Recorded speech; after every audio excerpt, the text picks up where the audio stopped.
नमस्कार। आपका अक्षता क्लासेस में स्वागत है।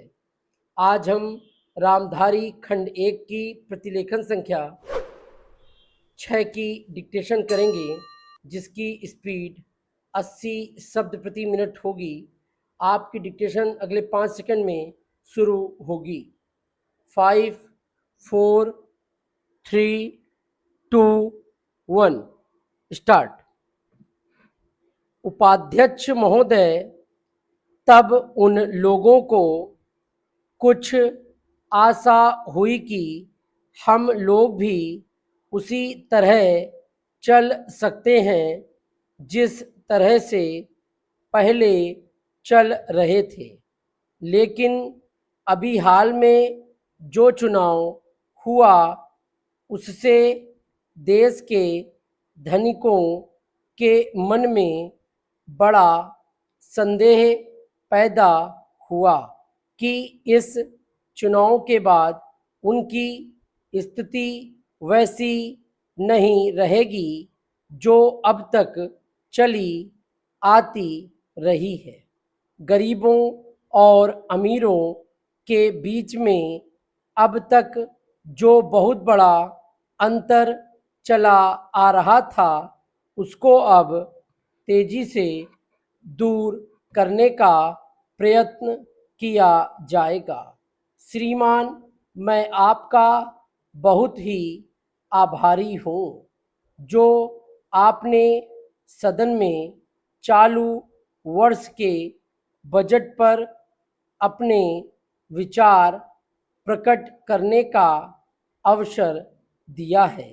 मैं इस बजट का समर्थन करना चाहता हूँ। श्रीमान, मैं सबसे पहले अपने दल के नेता प्रधानमंत्री को इस बात के लिए बधाई देना चाहता हूँ कि उनके नेतृत्व में देश में कांग्रेस दल को स्पष्ट बहुमत मिला और इसके फलस्वरूप यहाँ पर केंद्र में एक ऐसी सरकार का गठन हुआ जो कि देश में वास्तव में समाजवाद लाना चाहती है।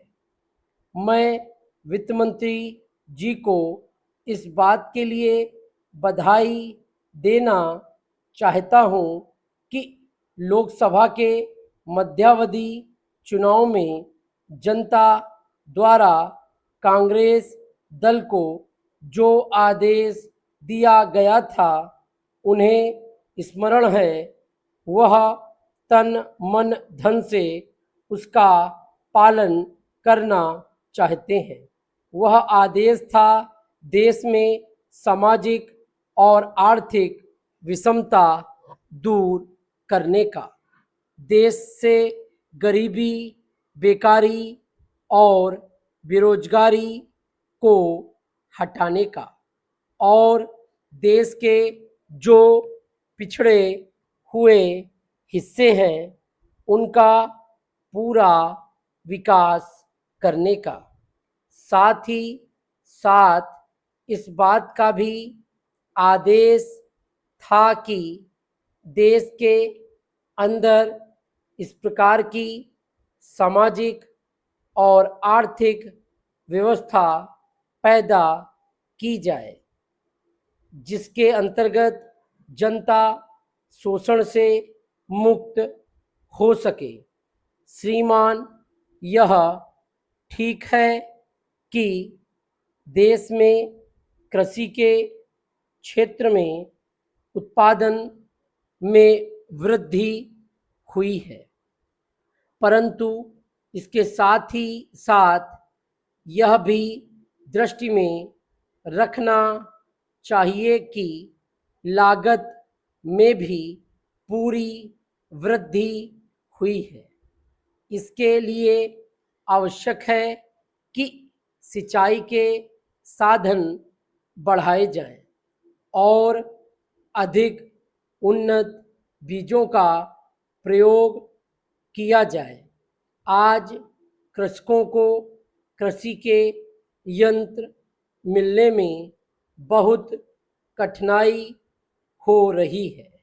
जैसे छोटे छोटे ट्रैक्टरों का देश में बड़ा अभाव है, उनके बनाने के लिए शीघ्र नए कारखाने खोले जाएं, जिससे कृषकों को जल्द से जल्द ट्रैक्टर मिल सके।